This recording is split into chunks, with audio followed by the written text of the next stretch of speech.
Open Your Eyes is brought to you by the Belize Bank. Our country, your bank.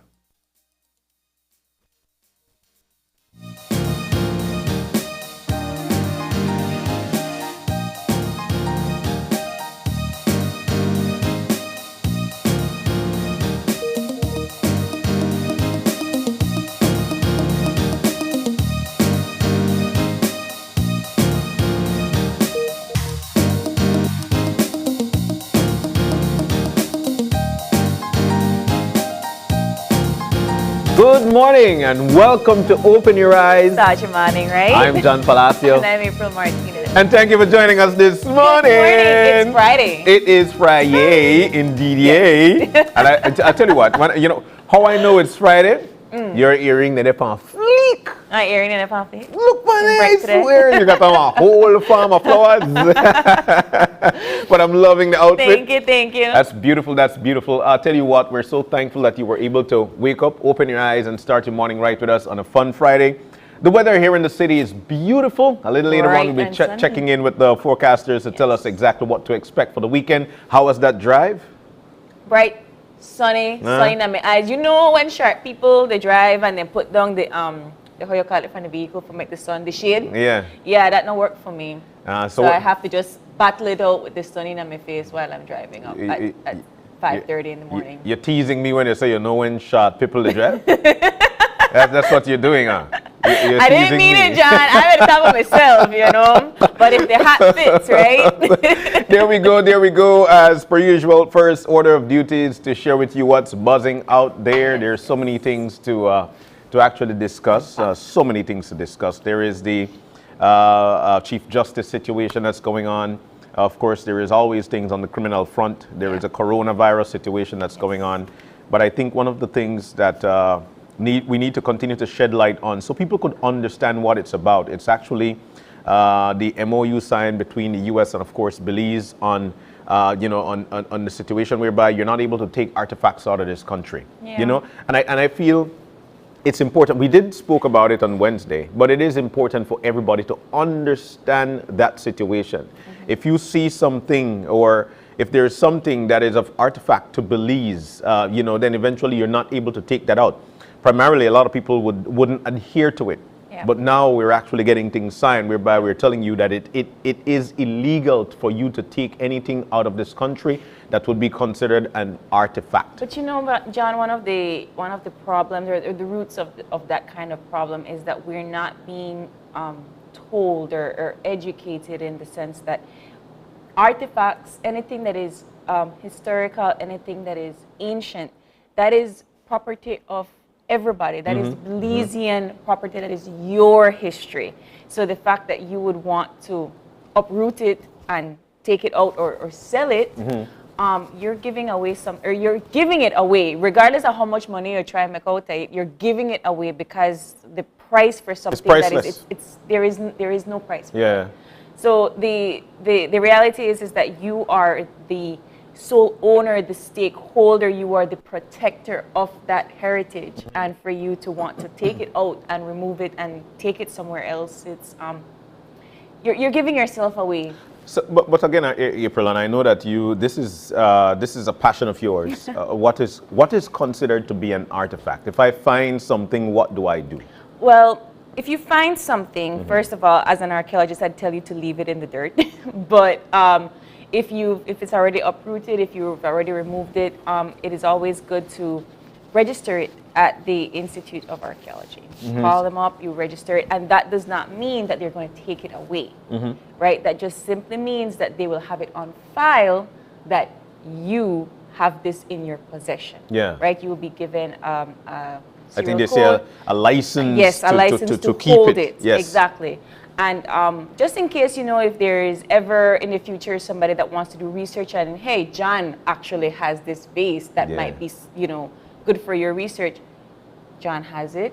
John can say, yes, April, you can use it, right? But it immediately returned back to John. But it's not something that I think that people have that fear that, if I register it, then take it away. No, because let's be very real. There is no space for them to take it away and put it into, right? So the fact that you have it and you hold it makes you a team player in the preservation of that artifact. And I think that's primarily what Belizeans would like to know, for the fact that they are a team player in safekeeping that artifact. And you know, at this particular point, you're not able to take that out of your country, and you will be penalized if such thing. This is how I see it, right? Think about it this way, because we like to remove ourselves from our ancient heritage.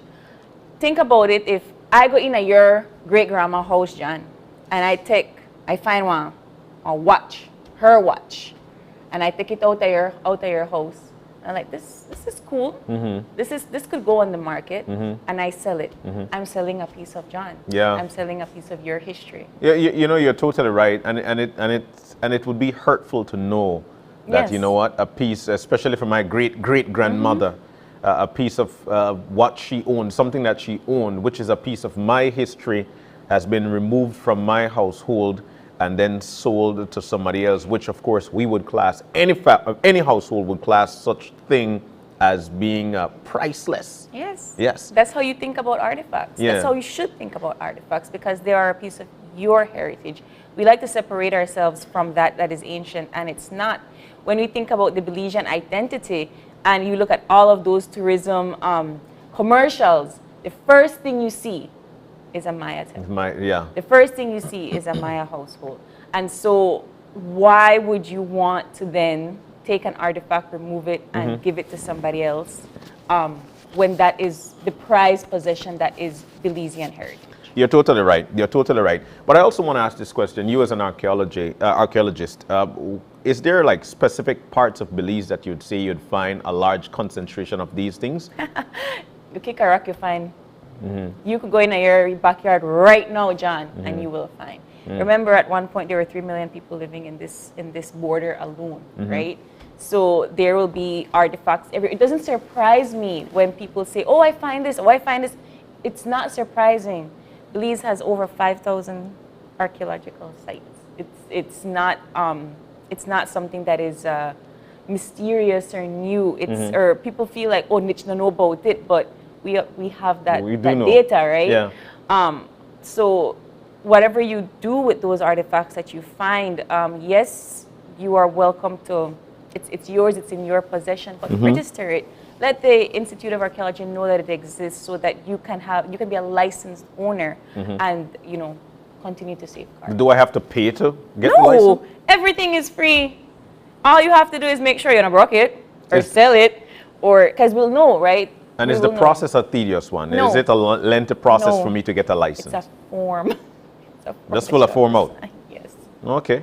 You know, they will inspect it, of course, to make sure that is authentic. But I chose to bring that situation up, or that topic up, because I know how important it is for you being an archaeologist, and I feel that it's only right that we dispense the information. Yes, we've heard about the MOU, but what do we know about it? Or like you tell me, I license you for got chickpea, but you don't really know about chickpea, so things like that. So that's the reason why I brought it up. Over 500 sites in the country. 5,000. 5,000 sites in the country. So a lot of people wouldn't even know this. Yeah.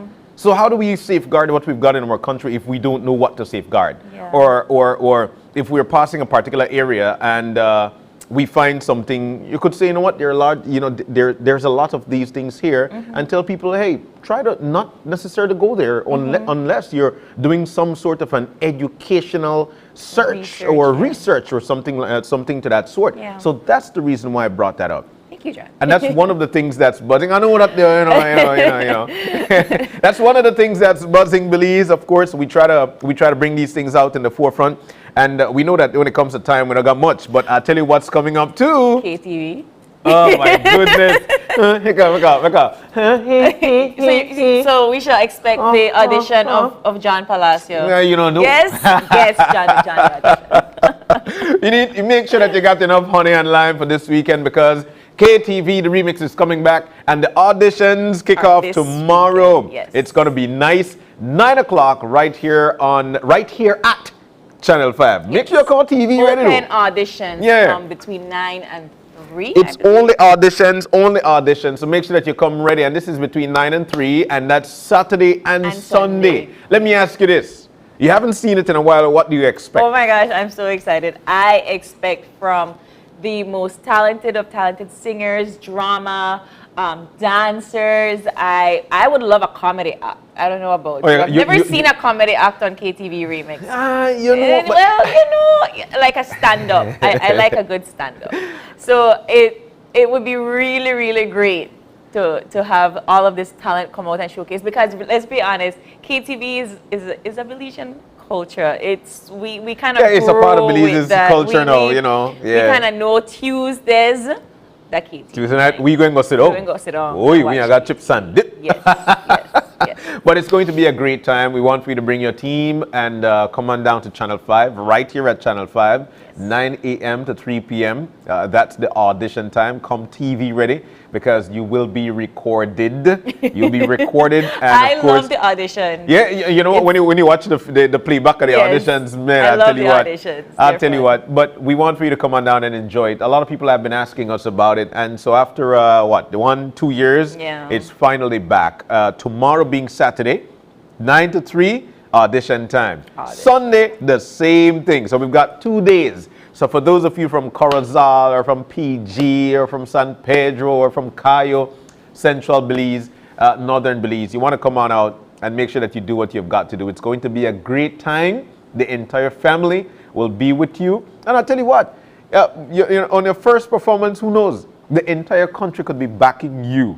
And voting for you too, so make sure that you have your credits ready.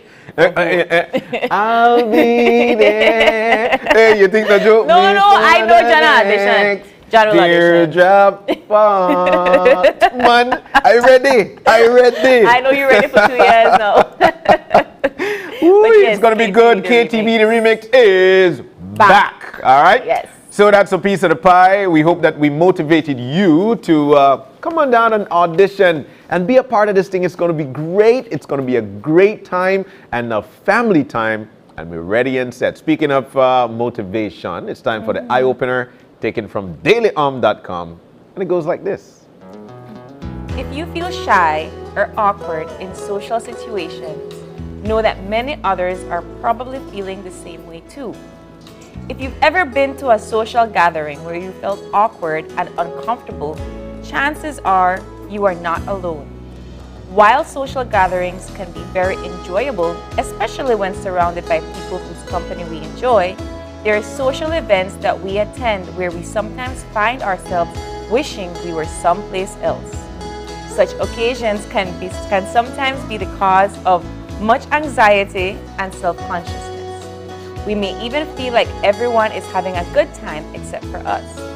Yet, the truth is that everyone has felt shy and awkward on occasion. One of the best ways to overcome self-consciousness or get past your feelings of shyness at social gatherings is to focus on the people around you. If you can remember that other people might also be feeling awkward or shy, you might find the thought of speaking to them less intimidating or overwhelming.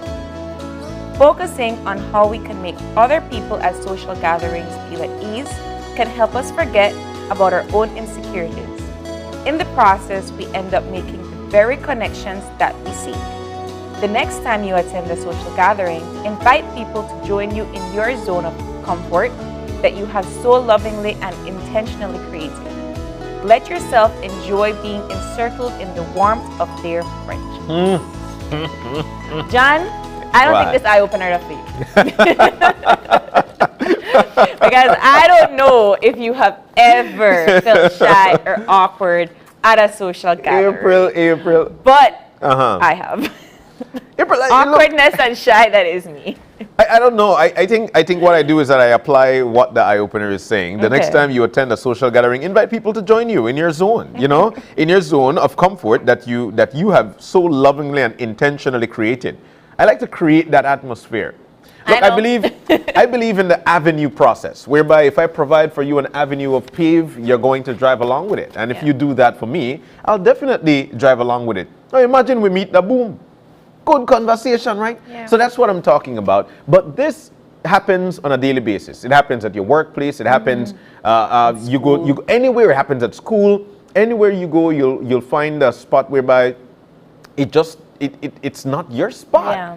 And to be honest with you, I've been there, I've been at places where I say, maybe my pants too tight, maybe my shirt too small. You think a lot of things. But it also alludes to the fact that, you try to create that space because there are people there that are just like you. Yeah. We're all different, but at the same time, we're all the same. There are people you never know.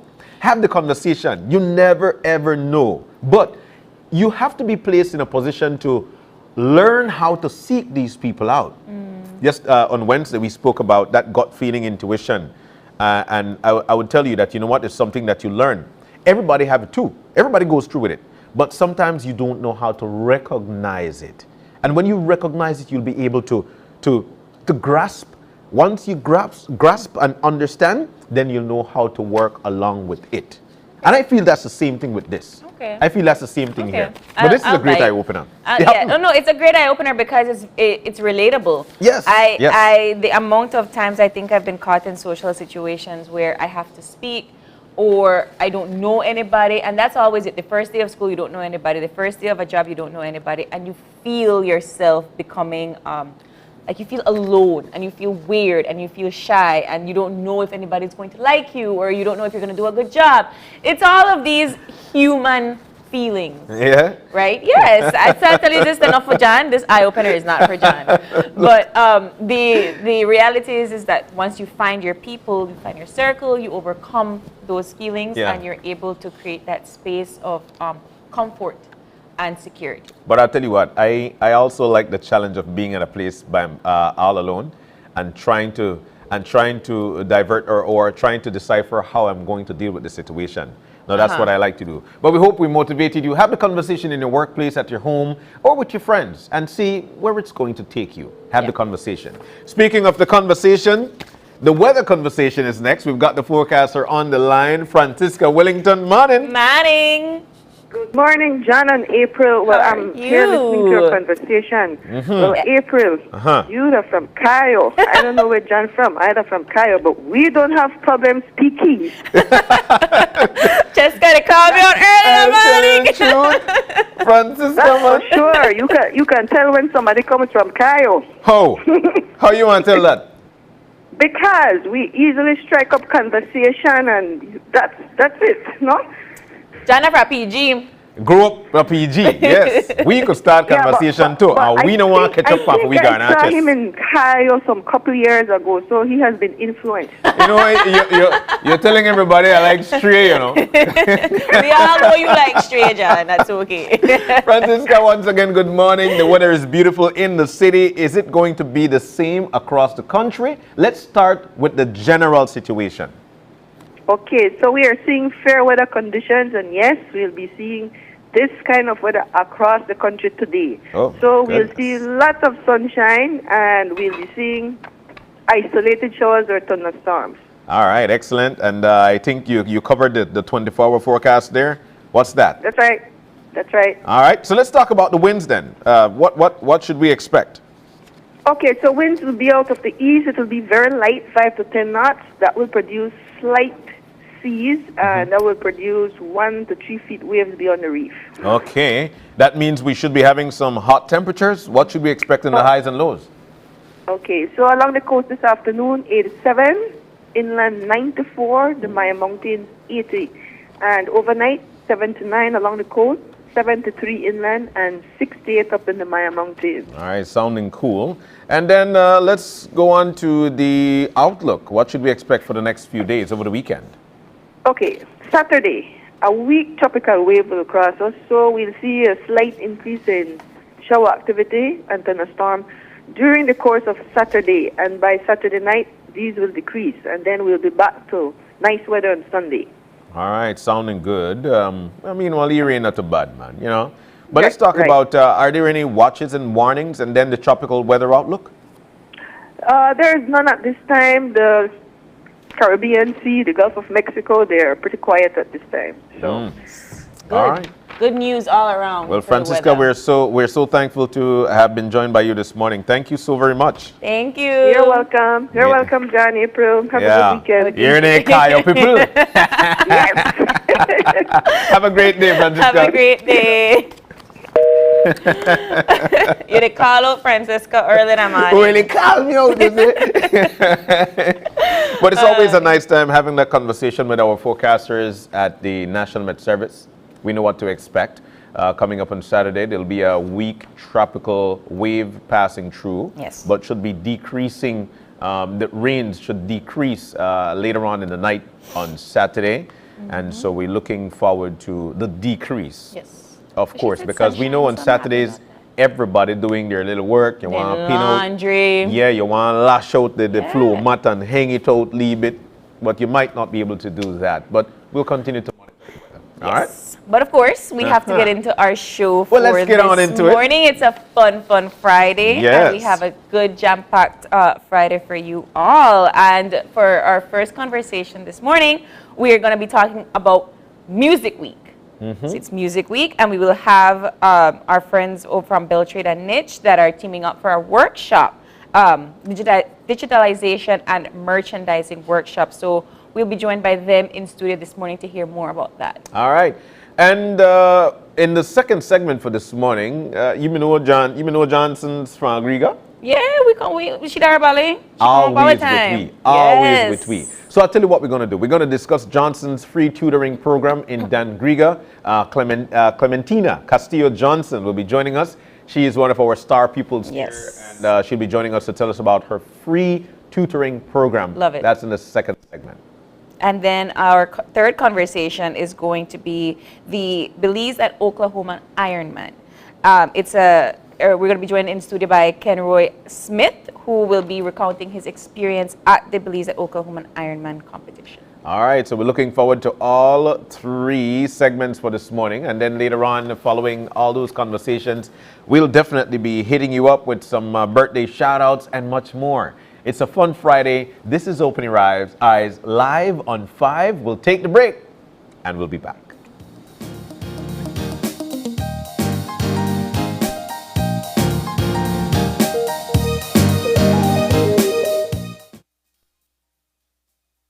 It's almost lunchtime and Alice is getting hungry and forgot to bring cash. She remembers that eCash now has a geolocation feature in which she can easily view the eCash merchants near her, especially restaurants. Her co-workers also ask her to order food for them. Chicken chow mein, please, and a Coke. The merchant sends her the payment link, she taps confirm, and within a few minutes, her food is delivered. Alice then views her transaction history and taps on the transaction recently made, then taps the split the bill button where she selects the unevenly option and moves the bar to the desired amount per person. The request is then sent to her friends. Her colleagues accept the request and are ready to enjoy their meals. Geolocation and splitting the bill via eCash make Alice's life a whole lot easier.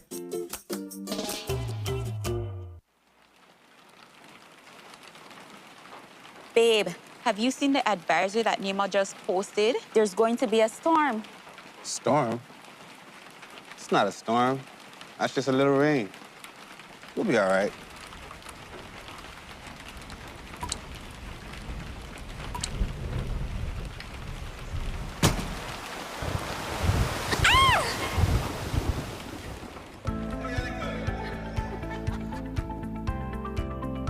Thank goodness that was only a simulation. But what if it wasn't? Consider this. You've worked hard building your future, your family, your business, your home. RFNG Insurance has policy options that can protect your most valued assets so that you can focus on what matters most. Include RFNG Insurance in your hurricane prep. Remember, it pays to get it right with RFNG Insurance, a Road Group company.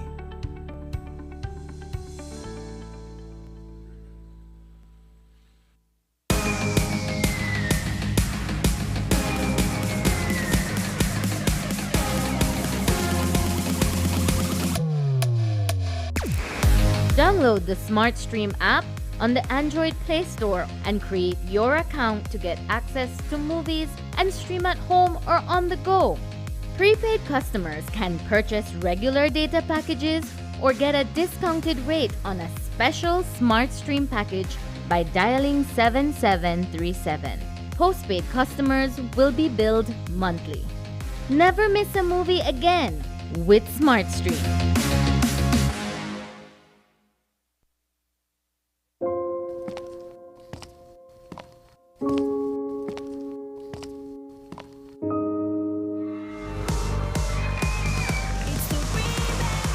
It's time to bring the energy and entertainment back to Tuesday nights. It's time for the return of KTV The Remix.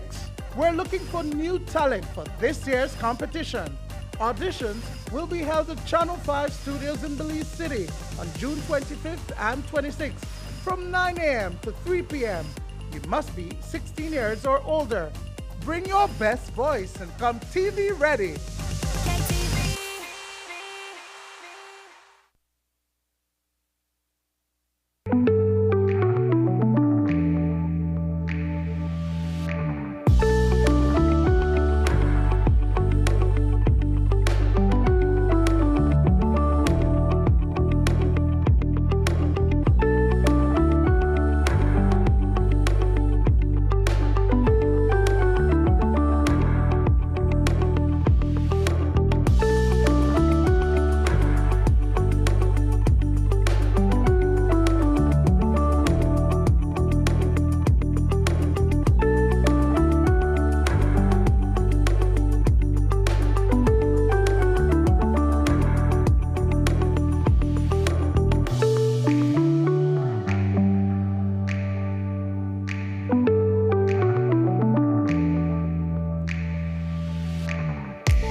We are back. Yeah. It's the first segment now, live on Open Your Eyes. April or something else, you know.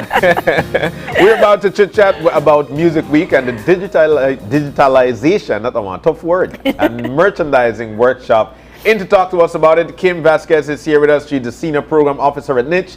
Omar Castillo, he's on the screen. He's an Export Business Advisor for Beltrade. And Nilo Player, my brother, artist, joining us this morning as well. Good morning and welcome, guys. Morning guys. It's nice to have you guys in. I could tell you that much. Nice love the energy, love the energy. Yes. Nelo Player promises to sing a song for us this morning. I know, right? So he's going to sing the song, Kim is going to dance, Omar is going to be back up. Yeah, he had be back up and do a poem too. Be cool with that. But guys, Music Week is back. And let's talk about Music Week and how long have Music Week been in existence? As long as Niche has been in existence. Oh, so it goes way back. And you know what else has been around a long time too? The Music Industry Association of Belize. Yeah. And like I said, you know how things fluctuate over the years. Yeah.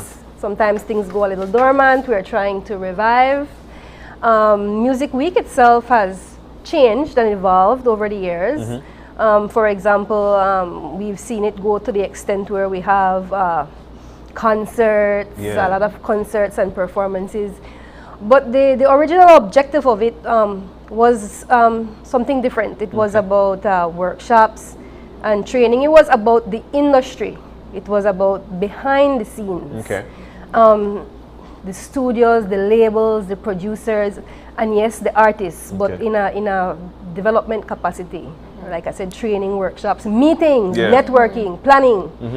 And so here we are, But let's Music Week 2022. But let's talk about some of the changes like you mentioned, but those that have worked for us, because it has been in existence for a long time, Yes, yes. and then now we're at 2022. What are some of the changes that you've seen so far that have worked for artists and for musicians?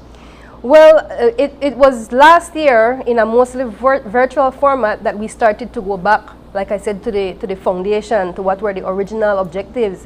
And we had a very positive response. And again, that was mostly virtual. So, we had a good symposium last year, online symposium. We were surprised with the engagement. Again, it was completely virtual. And again, this is a cross-section from the industry. We're talking about DJs, people involved in the entertainment industry.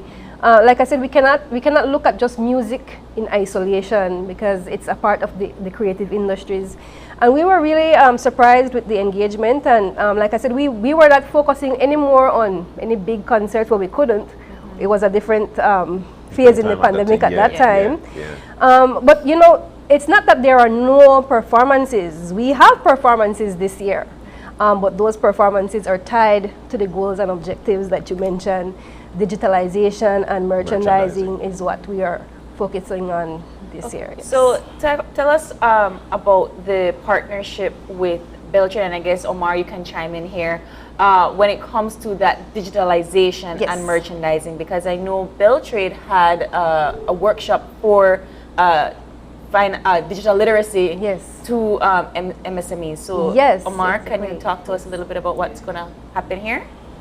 All right. Well, as part of the Music Week initiative led by Niche, Ms. Kim reached out to Beltrade and she asked us if we could develop and facilitate a workshop that will focus on the theme or the focus of this year's initiative, which is digitalization and merchandising. So we graciously accepted, given our prior involvement or engagement with artists in Belize, and Beltrade has been working with artists or with members of the music industry for a while now. So the music industry and its development, that's something that we hold very dear to us. So we graciously accepted. So the workshop will keep right within the focus of this year's Music Week initiative.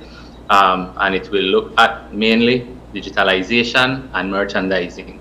So how can musicians and those involved in the industry maximize the use of these digital or online platforms and tools in order to disseminate and sell themselves and their products to their target market, and also how merchandising can be effectively utilized to generate a second income for them as musicians. When you come to realize that the music is an industry on its own and a part of the larger creative industry, then you get to realize that there are numerous ways that revenues can be generated. So merchandising is a key means of revenue that these musicians can hone in on and generate revenue from. So the workshop will focus on these two main areas in keeping with the focus of this year's activities. So when we talk about digitalization and merchandising, what are we talking about here? Does that mean that we put in terms of digitalizing, we put our music on the internet, and merchandising, putting things on a shirt? What are we talking about there? Right. In a nutshell, in a nutshell, that's a way to start talking about it. A lot of times we hear the two terms digitizing and digitalization, or digitization, and digitalization.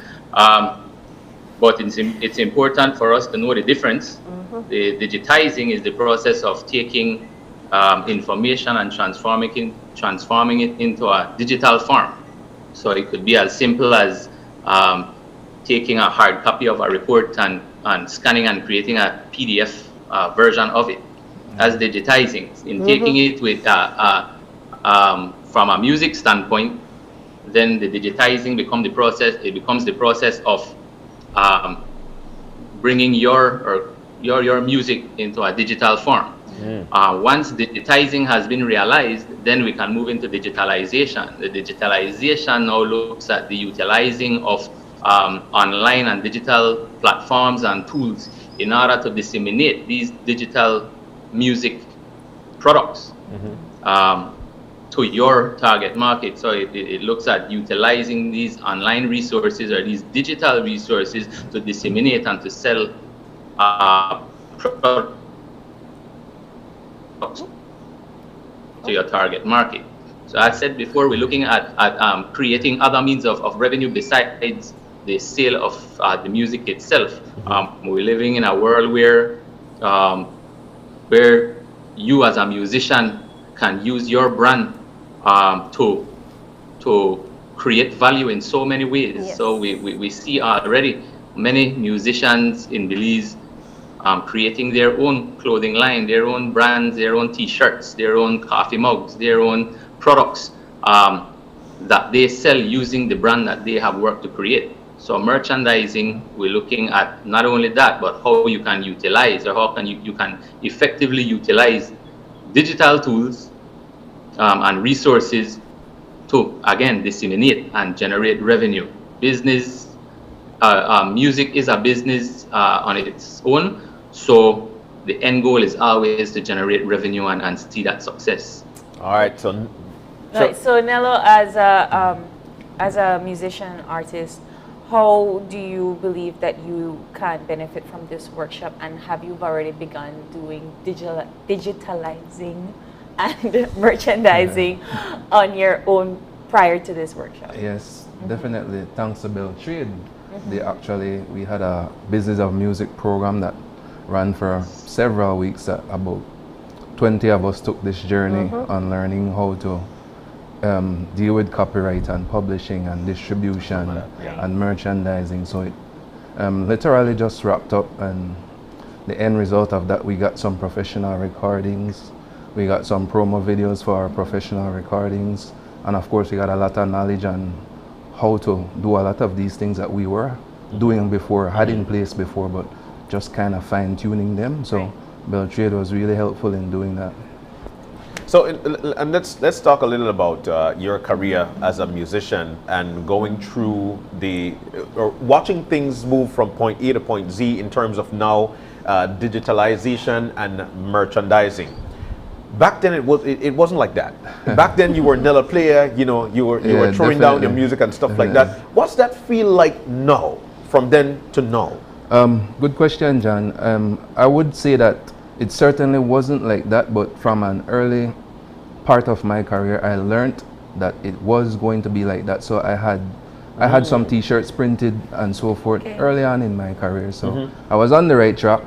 But yesterday I was watching a video about the multiverse on Facebook, like that ad that keeps running through your feed. Yeah. So I just had to click on it to see what it's about, and it's really something new for us. But in regards to my music, I'm just thinking that it has come a long way and it will benefit from that, especially the merchandise part of it.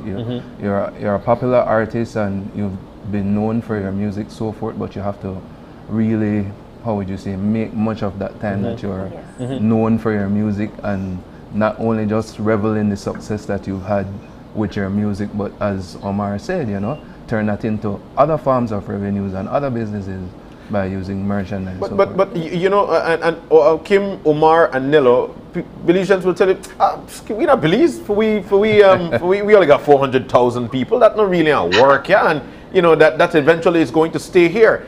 Is that the case with merchandising and digitalizing? It's a good thing you said that, because there is another part of the digitalization process that we're promoting this year in Music Week. We are launching a Play Belize Music Spotify playlist. Sweet! That we will market locally and internationally. So you will be seeing that on social media platforms, on Spotify, with the link to listen. And everywhere from Music Week, you will see that Spotify and you will see that QR code, and you can hold up your phone. The scan. And the slogan for that is when you play, artists get paid. No, because we already have some Belizean artists that are on Spotify. Of course, already, but what we are doing is curating them. We're bringing them together in one playlist, and we are going to market that. We're going to promote that. And we are encouraging Belizeans to help us with the hashtag Play Belize Music. Promote and share the Spotify playlist and to play it all day long. I mean, it's no secret that the pandemic kind of forced us to be a little bit more creative, right? And I think now, regardless of things opening back up, we all want to go to a concert, we all want to see things in person, but you still can't remove the fact that digitalization gave people that didn't have access. Now everybody knows who Nello Player is, because before probably you were only situated in the city, right? But you know, as you talk about who he is, because we didn't even get to talk about the fact that he is also facilitating a workshop in Music Week. We have Beltrade with the business development end, and we have Nello with the creative development. So, guys, give us the details. Songwriting workshop, which actually starts off Music Week. It's going to be on Monday. This coming Monday. This coming Monday, the 27th at 4 o'clock.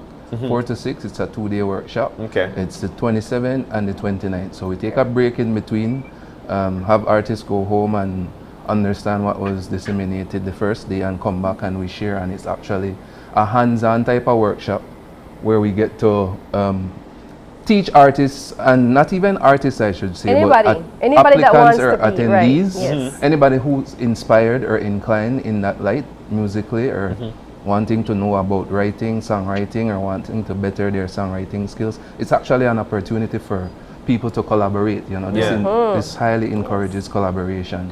You know, in us sitting together in one space, learning about songwriting. And do I need to pay for this? No, this is a free workshop. Good question. This is a free workshop, so encouraging everybody to come out, and is at the Bliss at 4 o'clock on Monday. It's a 2-day workshop, and we're pretty much just.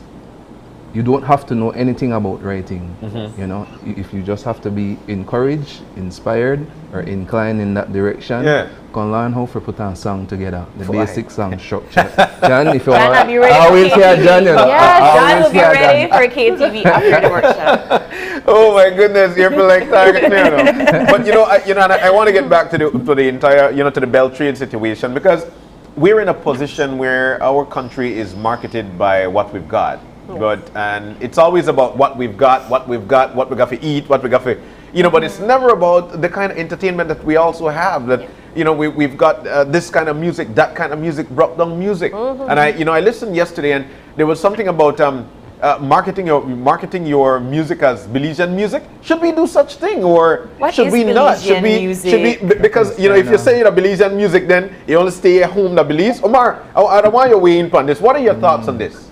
Is it a good strategy? I would definitely say it's a good strategy. It creates an identity for us, and having the Belize brand associated with it only sparks more curiosity and more interest in the music that comes out of our country and from our talented musicians.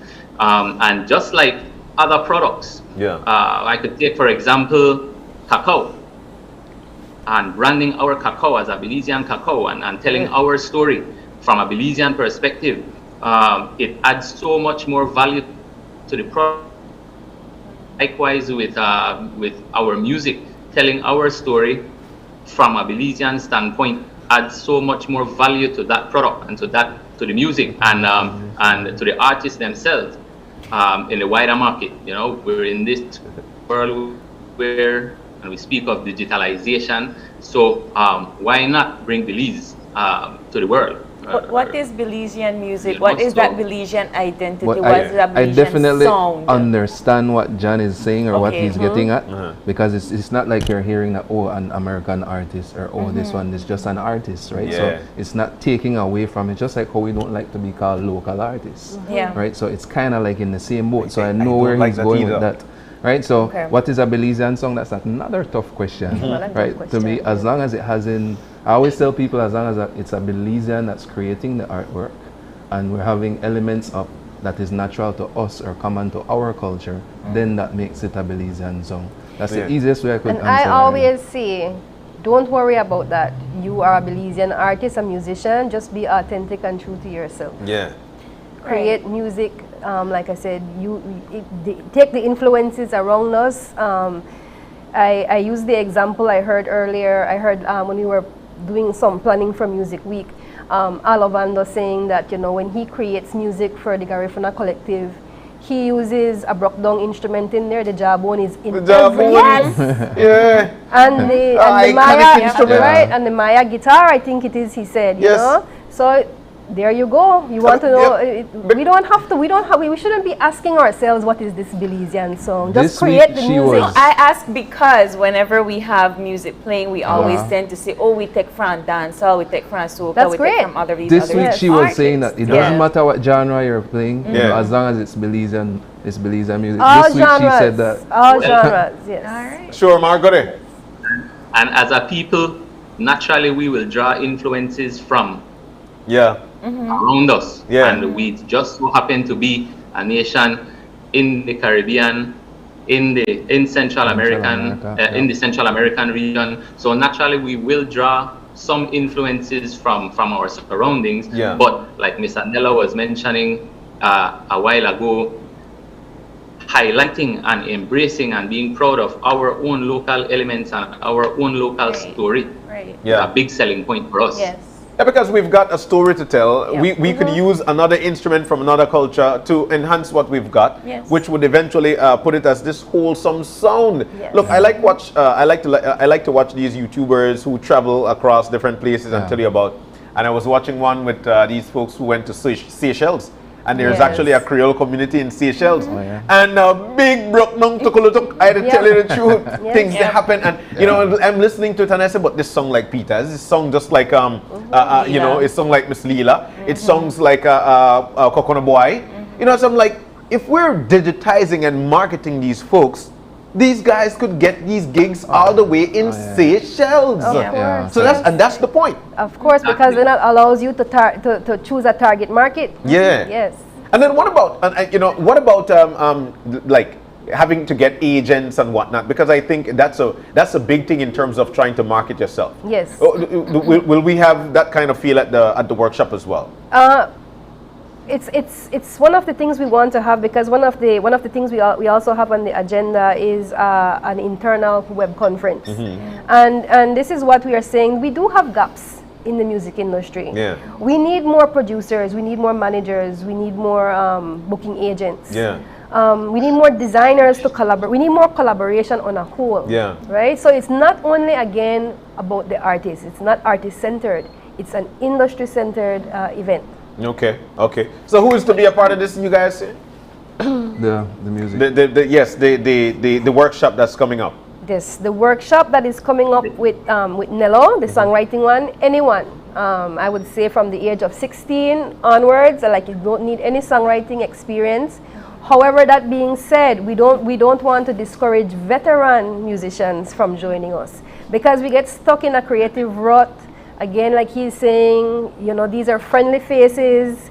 You have a Belizean facilitator, you know, with a lot of experience. Important. I'm glad that I was considered. Yes, so you know, we come and collaborate, and it's a two-day creative writing session, and it's free of cost. It's a Bliss Cafe series. So we want to drink with coffee, we want to eat with powder bun and Johnny cake, and we want to write music. In a relaxed atmosphere. And with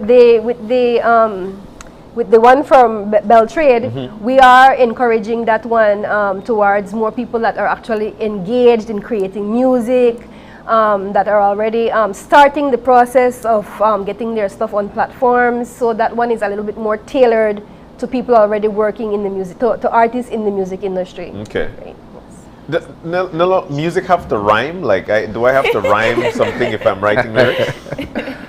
Great question again, John. One of the things that's in the workshop is that we don't want to be manipulated by our syllables, by our rhyming, right? So I also speak to the fact that it's like putting together an essay, not a perfect essay. Just yesterday I was reading something that said, don't let the rhyming and the syllables, the filling of syllables manipulate or dictate what you write, right? So pretty much my secret is that I write how I speak, right? So it's not a must. There are a lot of different methods that we will find out come songwriting workshop that works for different people, right? So it's not a must that you write how you speak, but in researching and doing some reading about this workshop, I find a lot of people say that a lot of the industry professionals, they say that a lot of the songwriters, they write how they speak. And what I've come to find out is that we are doing a lot of things in Belize already as writers and as musicians that we haven't termed or coined, but there's actually a term for a lot of the things that we practice already in our songwriting. So to answer your question, you definitely don't have to rhyme. They encourage some rhyming in your writing to encourage familiarity and to have people remember your song easily. Like working with a catchy riff, and I have a lot of examples that I would share at the workshop. You did get one lead promo. Well, you know, I think John won't come to this workshop.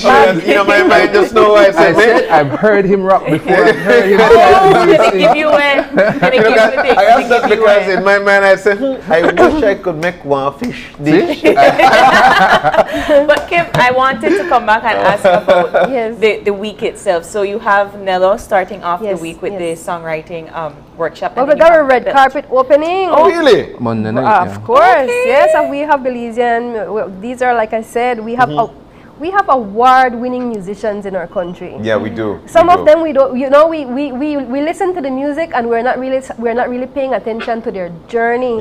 You know, we don't really know what all they're involved in, and they're doing some fantastic thing, and they're coming out with new music in different genres. So they'll be on the red carpet, where that's an open invitation to all our artist stakeholders to join us at the Bliss Center Monday 7 p.m. right after the workshop. You know, straight into the red carpet, right? And then after that we have. I wanted to tell you about the music and merch pop-up. Yes, that was going to be my next question. Yes, I can't leave without.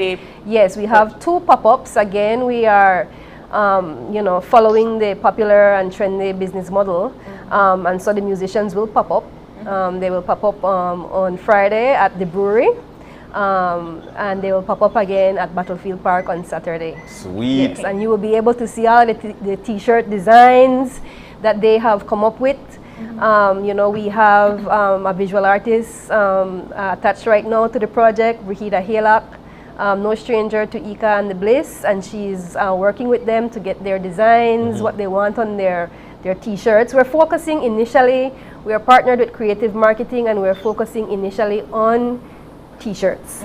This is just for the launch of the music and merch program. It is ongoing. MIAB is providing the web platform where they will have their digital store. Each artist will get a page. And again, when you go to the pop-up, you will see the QR code with their face. At the brewery, you will have the flyers on the tables, and you just have to scan. And it will go to where the artist is marketing there, and you can put in your orders. You'll be able to see samples and buy the merch. Any performances at these pop-ups? Of course, it's music and merch. So they will be doing some small acoustic performances. 2 different vibes. The one at Battlefield Park is for the Saturday downtown shoppers, and we know the vibe at the brewery on a Friday night. So we're trying it in 2 different venues with 2 different atmospheres. Excellent. So Omar, your presentation again is going to be when? Our presentation is going to be virtual. It will be June 28th from 7 p.m. to 9 p.m. And we urge artists, other people involved in the music industry, and anyone who is curious about how to maximize your online presence or your digital presence and merchandising to join. Simply visit Beltrade's Facebook page or niche, and there is the post there with the link. Simply click on the link, fill out the form to participate and join us. It's going to be very insightful, very informative, and I'm sure that anyone who is involved will take away some sort of capacity that will help them in their journeys moving forward. Yeah, excellent. That is definitely a great way to start in terms of merchandising yourself and, of course, getting on the digital platform. You never know. You could get a gig that Seychelles. I swear. So, Kim, Music Week is going to be from June 27th? Right, to the 2nd. To the 2nd. Yes, we close off with the pop-up at Battlefield Park. And that one there will have performances from 9 in the morning until 2 in the afternoon. We have a total of 10 artists, individual artists and bands enrolled in the music and merch program. Like I said, this is just the launch. We also have the launch of the Play Belize music playlist on Spotify. So you will be seeing these features starting on Monday, and we encourage everybody to, take the profile picture that we have out and use the hashtag Play Belize Music. Tuesday is Play Belize Music Day. We are encouraging all our partners in broadcasting to play Belize music all day long. So all the radio stations are coming on board, and we want them this year to play the music directly from the Spotify playlist. Man. And Nilo, and I have to sing, I wish I could make one fish dish. Nah, you don't. I could say, I wish I could make one chicken dip. Yeah, you don't have to rhyme, John. Just to say. Yeah, guys, just encourage everyone to come to the songwriting workshop. Again, last plug, it's Monday from 4 to 6. And it's a 2-day workshop, so it's the 27th and the 29th, All right. Kim Vasquez, Omar Castillo, Nello Player, guys, thank you for joining us this morning. Fun Fridays, right? Yes, Fun Fridays. It's always nice to be here. All right, so you know what? While we do Fun Fridays and they know music, I'd like to throw this one out. Who sing? Village, city people think they're better than tongue people. Tongue people think they're better than village people. Village people afraid to say where they come from. When I'm small, I'm afraid to say where I come from. Anybody know that lyric? Wow. Okay, I'm embarrassed because I don't. Going once, going twice. Tell us, please. Asiatic. Oh, man. John knows all. I know that's a song, right? I tell you. John, we hope to see you in the workshop. Well, that's where we're going on. We're going to take the break, and when we come back, of course, it's going to be a convo with Clementina Castillo Johnson. She's got her Johnson's free tutoring program. When and who could be a part of it, we'll tell you when we come back. Stay with us.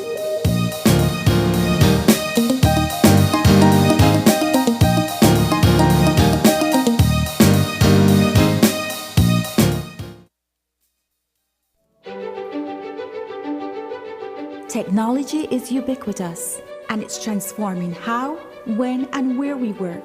Fulltech Systems is placing award-winning devices in the hands of information workers, allowing them to work without compromise in a world without wires, to innovate, create, and to maximize productivity anytime, anywhere, satisfying the needs of the desk-centric remote and field worker and every other worker in between. We are providing the industry's best devices to businesses going through the process of digital transformation. Partner with us today to provide the solutions that will allow your employees to work effectively and efficiently to enhance your customers' experience.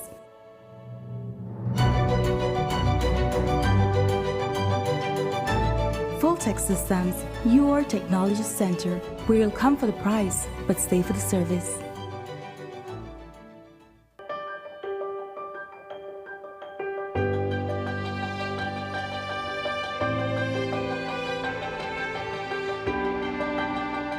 No right. Garbage in the streets, creating dump sites, throwing a trash on the highway. We not fit do that. Only we could stop this. Each of we play an important part in protecting our beautiful country.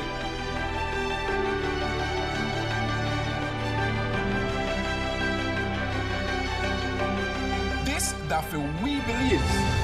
Respect it, cherish it, love it.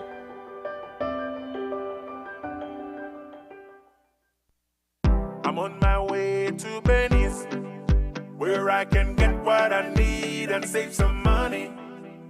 After 75 years in the business, nobody do it like Belize. Anything you need, we got you.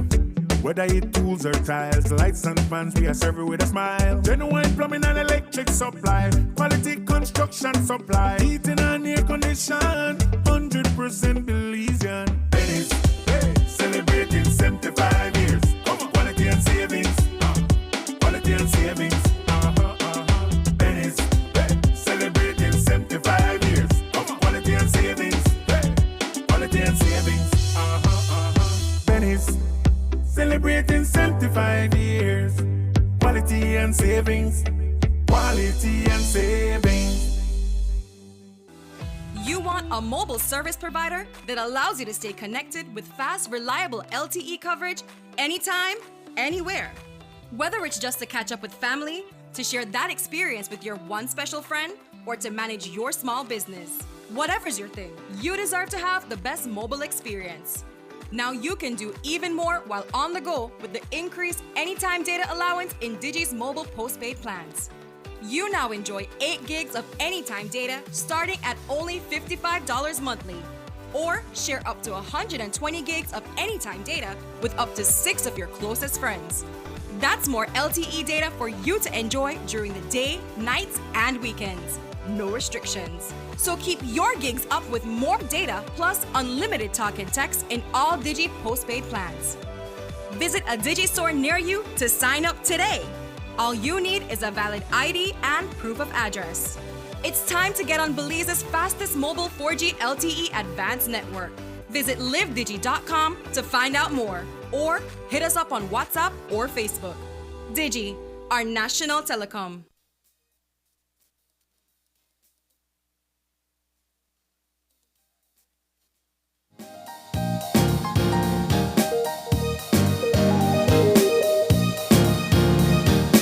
And we are back just like that. We're back.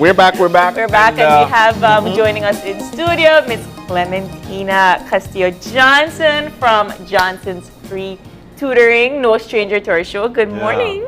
Good morning. And welcome. We've been off it. John. Yes. Morning, April. Good morning. So Johnson's Free Tutoring Program in Dangriga.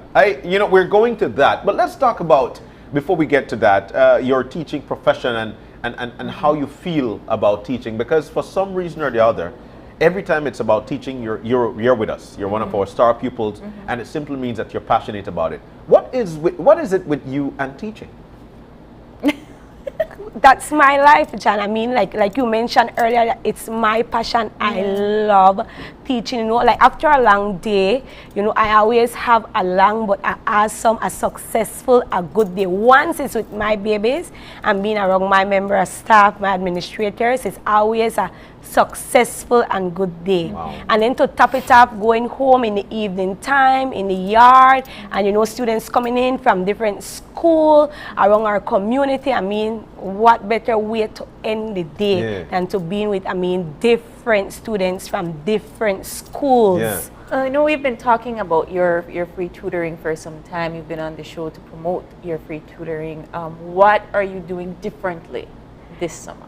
This summer it's differently. This summer is our 1 year since Johnson's free tutoring program, came into existence. So this summer is differently. Our summer program is planned from the 11th of July to the 22nd. The first week we have 2 sessions, morning and afternoon. Okay. This year I have 75 students. Wow. Right? And then I'm trying to do it free. When they first came, when I first started, all they had to bring with them was writing materials and then their snack. Now this year I'm trying to provide everything for them free of cost. They come in, they get the snack when it's break time, everything. For the week of the 11th is academics. We do math, language arts, science, social studies. Then the week of the 18th, this is where we have different activities, a bit from the academics. We're trying to do things differently this year. So we start off the week of the 18th with a talk show. I have invited Love of Fame, our local different media, to air it live, because I'm getting people that was once in the gang and came out, and what it means to change your life and the way you should live your life. Mothers that have lost their child to gun violence. community workers to talk to them, you know, these delivery guys that go around delivering. I mean, a profession is a profession as long as it's an honest living. So, you know, and then we need our babies to know that any job, once you're doing an honest living, there's no way to look down on others. So I'm trying to get people from different, you know, who do different jobs to talk to them exactly walks of life. So the second week is going to be with people coming in to give them talks. That's the Monday. The Tuesday we have sports day. The Wednesday is a pool day in my backyard. And then the Thursday we go on our educational tour trip to the Belize Zoo, free of cost. And then we close off the Friday, which is the 22nd, with a closing ceremony. Everybody will receive their award, you know, and we invite different people to be a part of it. I love that. And these are else, you are phenomenal. I really hope that you are getting as much sponsorship as possible, because that is phenomenal. So the kids that are able to attend your tutoring, from what age? Start from 7, go all the way up to 12. Okay, 7 to 12. And so far you're filled. You're done. You're done already. 75 of them. Yes, and I'm getting extra I'm getting hands in, you know, teachers, you know, I have caucus. Everybody will say, well, miss, I'll come in and help you. And then whichever help I get, you know, I really appreciate. I mean, it's for our babies, because in reality, I can't do 75 on my own. Of course not. You know, so, you know, I got that extra assistant. You know, like what you said, you know, support. I can't thank my area representative, Dr. Louis Abane, enough, along with his team member, Miss Debbie Jones. You know, the support is there. Mr. Ferguson, Radwell Ferguson, who is the Minister of Transportation. I mean, I call him, and with no hesitation, you know, I need a bus. Okay, we'll provide the bus for the babies. Yes, so I can't thank them enough. And then we have Miss Ella Conner-Kay. You know, she is the president of Jude Belize Foundation in Florida. She said, okay, I could do the snack for the babies. You know, so I mean, thanks to people, like, I mean, our support is needed, because, you know, 75 for 2 weeks. I mean, any support given. You call me and say, Mrs. Johnson, okay, we take anything. I mean, Pele Football Foundation, Mr. Pele Martinez, he came and he went in the week when I came home from work. I found 2 new football and a box of books there. I mean, at the end of the day, our babies will be so happy. So, they will. Indeed. 75 kids. Where are you putting them all? That's the thing. This year we're planning to change the venue. It's not that I don't have space in my backyard, because space is there in the backyard. But, you know, we're looking at times in July, you know, maybe it might rain here and there. And then with that one tent, that canvas that I have, you know, the tarp, you know, we will get wet under there. So I'm making reservation. We're praying, keeping our fingers crossed, that Ecumenical Auditorium will be available for us. This is lovely. If not, something will happen. God works in mysterious ways. That's right. So what are you noticing? I mean, you know, you love teaching, and you're doing things a little differently now with respect to this free tutoring, but there must be a cause for it. What are you noticing differently with the academics of our children, especially for the fact that, you know, 2 years with the pandemic still going on, social skills of these kids might not be on par. They're on a tablet, they're on different things. What are you seeing differently with our children right now? With the free tutoring program and the assistant, I could speak for the babies that are coming to my session. You know, there's improvement, you know, especially in the area, like, let's say, getting assignments done in the area of mathematics and language arts, which is our core subject area. That reading is very important, the phonics foundation. You know, when they come in and have that difficulty with me assisting them and guiding them along the way, they perform better inside the classroom. Right? So, I mean, their academics, their grades are up. You know, it will take time, just like how we went 2 years during a pandemic. I mean, it just can't happen like that. Everything, you know, take time. So they will eventually catch up. So again, your core subjects for the first week would be what? Math, language arts, and social studies, and a bit of science. Okay, why? I know when it comes to math and language arts, we know that these, you know, one call them compulsory. Yes. So why do you choose the others, like social studies, science? How important do you see these things? Because at the end of the day, if you would ask some of our babies, in reality, they have been out of the classroom, you know, about our national symbols, the meaning of our Maya ruins, our 4 different major highways. Some of them are still using Western and Northern highways, and we no longer have Western and Northern. Big people use that, That's very true. Yeah. Right? So, I mean, it's important that they know these things because then some of them will eventually branch out to different districts. So, I mean, work. And then when you travel that highway, you need to know which highway you're traveling. Right? So, these are important. I mean, science, we have to deal with our body, how important our body is to us. You know, how should we take care of our body, the organs inside our body. If you do this, it might affect this. Yeah. Right? So, I mean, it's very important. And what are the hours that you're working with every day? So how long is each session? In the evening time or for the summer program? For the summer program. Well, we will start off at 9. We go like from 9 to 12. And then in the afternoon session, we go from 1 to 3:30. Okay. Like a regular school day. And then with respect to your needs, I mean, you were just talking about hopefully you get the auditorium, but there might be other things that people can help you with. What would those things be? Okay, we're going to zoo. So I'm trying to see if I could finance the babies. You know, we could just pay one to the zoo so that they don't have to pay. You know, because maybe if we say, okay, you need a $2 or $3, yes, it might sound, or $2, and not the parents must could find $2. But this year I'm trying to provide it for them. Yeah. You know, we got a response from the zoo this week that, you know, okay, they're accommodating us, and they're giving everybody across the board $2 just to go in, right? With, let me see, maybe snacks, water for the day, anything that you think that ink, because I mean, we provide them with hands-on the material, we print stuff for them. You know, that's where the certificate comes in too. You know, if we could actually print it for them, yes, that would, because if we have a printer, we have a laptop, so it will be cheaper for us to just buy our ink and to print it, so take it somewhere else and have them, print it. Oh, my goodness. I love it. So 75 kids, all from Dangriga. Well, we have some from Pomona, Hope Creek. Yeah. You know, I think I have 2 from Hopkins, all the way from Hopkins. Yeah. Yes. Oh my goodness. No, I am just amazed at the fact that it's free of charge and you're providing all of these services, and you've managed to schedule 1 week of academics and then 1 week of activities for the kids. How did you manage to get people to sign up to be speakers for your class? I was planning this. I started to plan before the Easter break, because then it takes planning. You just don't want to say, okay, I'll do some of program and this is what I'll do. Yeah. Everything you need to plan in order for it to run smoothly. You don't want at the last minute time you get all frustrated and then things are not working your way, right? So I planned, and before the Easter break, you know, I tried to get in contact with certain people. Okay, this is what I'll be doing, and with no hesitation. Okay, yes, Mrs. Johnson, just give me a reminder, maybe a week before, you know, or a certain a week or maybe 2 days before, so that I could be ready for that time. Yeah. And how do you gauge your success with these things? I just saw the picture there. Oh, this was last. I remember this one. But how do you gauge your success? Do these parents come back to you and say, "Thank you, my child is now doing better in this when it's report card day, don't worry, my phone blow up.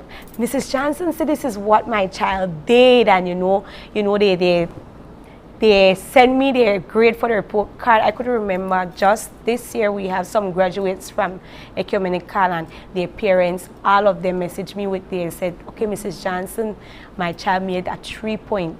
You know, they're on a roll, graduating on a roll. I want to give you thanks for what, because then, you know, I've been teaching for 13 years, and then we have graduates, you know, and then parents would come back and say, I really appreciate what you did for my child, you know, what you have instilled in my child, you know, and so I get that thank you, and then, you know, that I feel so good about, okay, I did something, you know, so that they could actually, you know, be successful, or I said something that actually has an impact on them. So that's the way you gauge your success. I've got to say congratulations to you, man, for what you've done. But you've got 75 kids coming up, and how many teachers though you have so far? 2. Okay. 2, yes. It will be 3 of us, myself and 2 other teachers. Are you planning to have them all in one space teaching them collectively, or are you going to break them down into Yes, we will do that. We'll break them down. Okay. Yes. Yeah, because I can't imagine a class with 75. Because then some will be in the morning time and some we have different age group for morning. So all 75 won't be together at the same time. Yeah. Because I can't be doing a lesson with a 7-year-old that I'll be doing it at 11, 12-year-old. Yeah, that's true. Yeah. That's true. Yes. I would have liked it if I'd have met a 12-year-old. I get for color all day.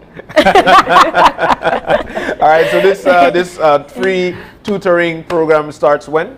The 11th of July to the 22nd. All right, it's going to be a great time. A great time. And we can catch some of the action on some stations. Yes. Yes, definitely. All right. Definitely. And of course, when you got your Facebook and your yes, yes. Yes, I have my tutoring program page, Johnson's Free Tutoring Program. I have a YouTube page, same as well, Johnson's Free Tutoring Program. I never know about the YouTube one.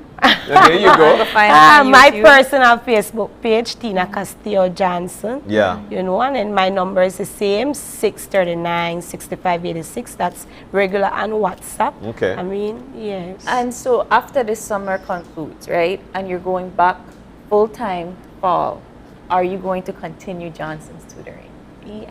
After my summer program, I'm supposed to, I need to get in contact with the people, come up here and do a 1-week summer program with a guy, Mr. Stamp, I believe he has like a little tutoring place, and then he asked me to come and assist.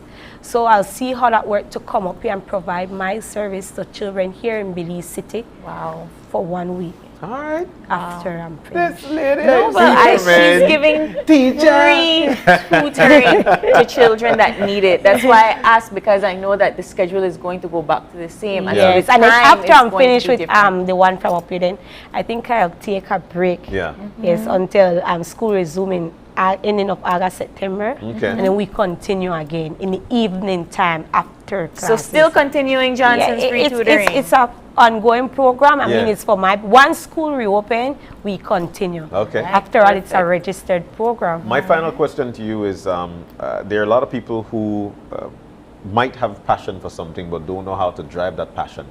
What would be your advice to somebody who would be in that position and want to show what their passion is like, or try to bring that passion out? I mean, if it's your passion, go for it. I mean, you go for it. We must start from somewhere. Even if it's one armchair, if you have a footstool or a chair in your house, I mean, we must start from somewhere in order for us to get somewhere. Yeah. I mean, like, it's my passion. I'm still in my backyard with a few armchairs with the tarp, but then it's my passion, and then I won't stop my passion. Yeah. I have a friend, Miss Kyra Sutherland. She lives up here in Belize City. She traveled all the way to Dangriga about last 2 months to see me, to say, like, she want to do the same thing, because whenever she sees me, I mean, like, I inspire her to do it. And about last 2 weeks, she sent me some pictures. She's doing it from out of her backyard. She got permission from her school. I mean, she got a few armchair, and then she used a long table that she has, and she has about 6 or 7 children. I mean, and when she sent me those pictures, I mean, come on, my heart was filled. Yeah. I mean, when I saw Mr. Stamp, when he from his backyard, I saw him on Ladyville highlights. I mean, I said, yes, things like that. I would always say yes, because, if you have a passion for it and you want to start it, I mean, that's your passion. You don't need to worry about, who will help me or where will I get it from. I started on my own. Yeah. Yes. You understand? I mean, if it's your passion, you won't complain about, government is not helping me, and, and give all the complaint that you could possibly give. Yeah. If it's your passion, you're going to make it happen. Yes, you will definitely make it happen. Well, you did say that God will provide. It's your passion, and he definitely will. You'll be provided with. Yes, wow. definitely. Excellent. She's Clementina Castillo Johnson. You're an inspiration to a lot of people, and that's the reason why education is spreading the way. Backyard education is spreading the way it is at this particular point. Thank you so much, man. This is one of those meaningful programs that we do here, and for some reason or the other, I get this warm feeling. No, it's always nice to know that there's positivity out there and people that want to provide that level of support to our younger generation. So Tina, it's always a joy to have you. Thank you, Thank Tina. you. Thank you guys too. Safe travel back to Dangriga. She going back to Dangriga after this? Yeah, right now. Right now. Gone. Next bus. Yes. All right, so we're going to take the break, and when we come back, we'll be chatting with Kenroy Smith. This dude is an Ironman athlete. That song is that what I think it is? I swear, you want to have to heat the high, Iron Man. We're going to chit chat with him when we come back. Stay with us. We'll be right back.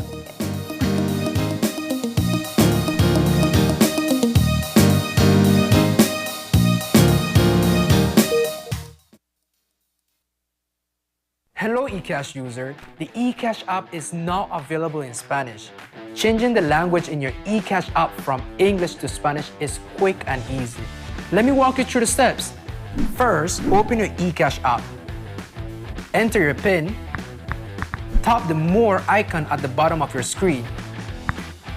Choose Security. Select Language. Tap on Spanish. Then re-enter your PIN. And that's it! Your eCash app is now in Spanish, and you can continue to enjoy your eCash digital wallet. Belize Bank's eCash app makes life easier.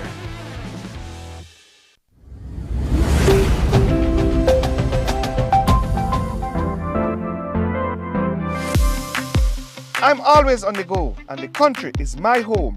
So when I want to get away from it all, I immerse myself with my favorite movies, all from the new Smart Stream app. It's easy to use this service.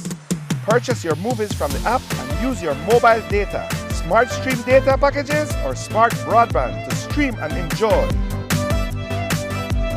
Be like me and stream on the go with Smart Stream.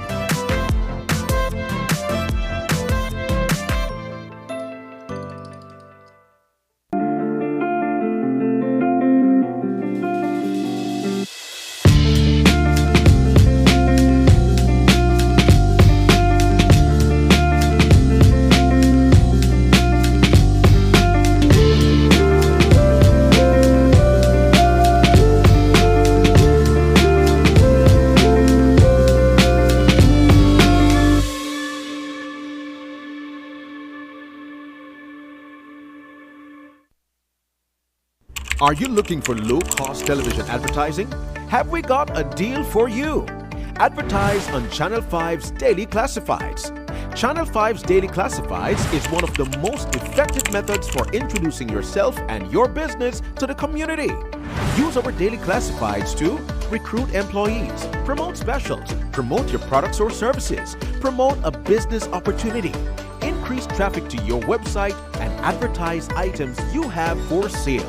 Let us help you to save valuable time and money. Call us today at 280-0013 or visit us at our offices on Coney Drive to discuss how we can help your business grow affordably. Channel 5 Daily Classifieds. Advertise today.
Time to bring the energy and entertainment back to Tuesday nights. It's time for the return of KTV The Remix. We're looking for new talent for this year's competition. Auditions will be held at Channel 5 Studios in Belize City on June 25th and 26th. from 9 a.m. to 3 p.m. You must be 16 years or older. Bring your best voice and come TV ready.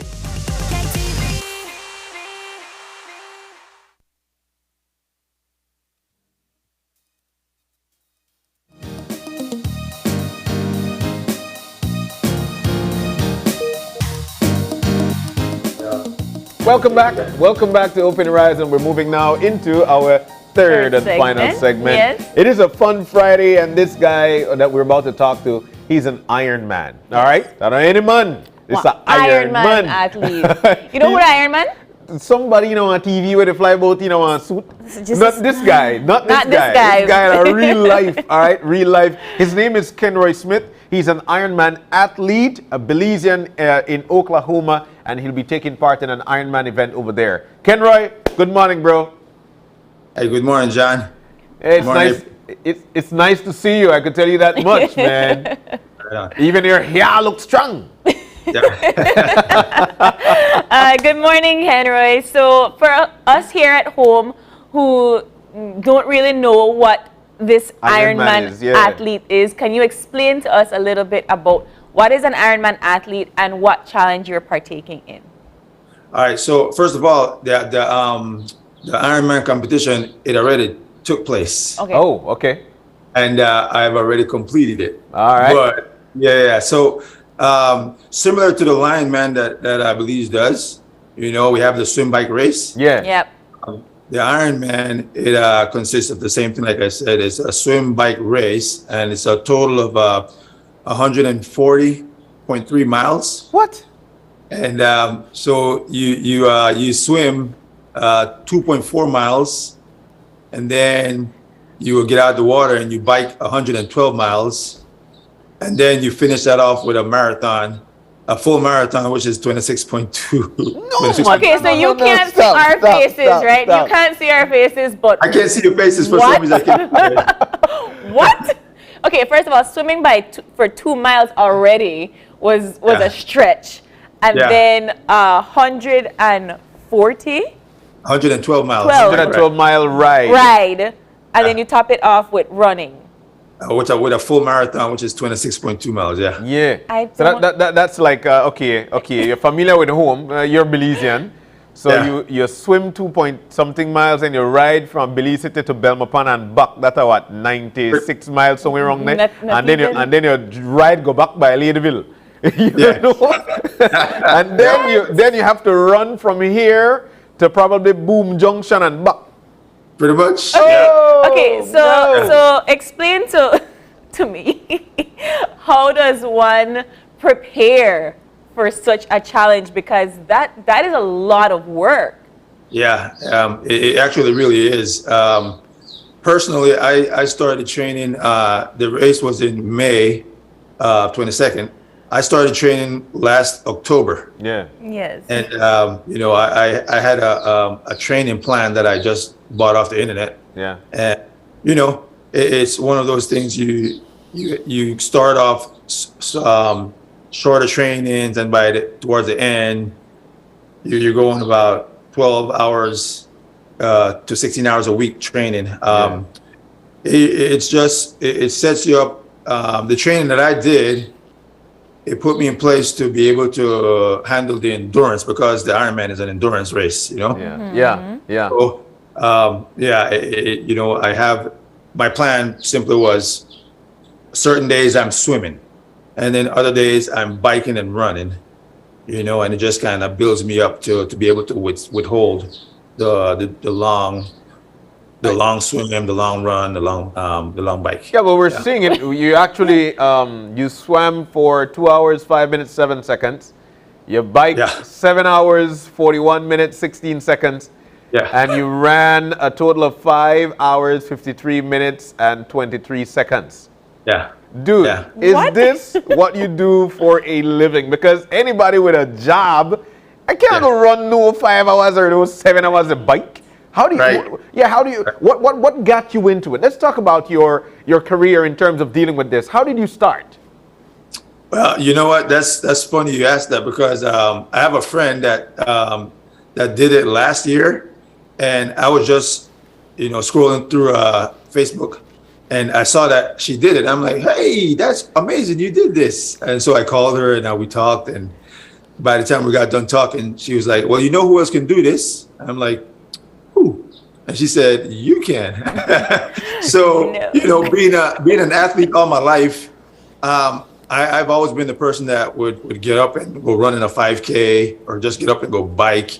I guess I could do that. That'd be an interesting challenge. And that's pretty much how I signed up for the Ironman.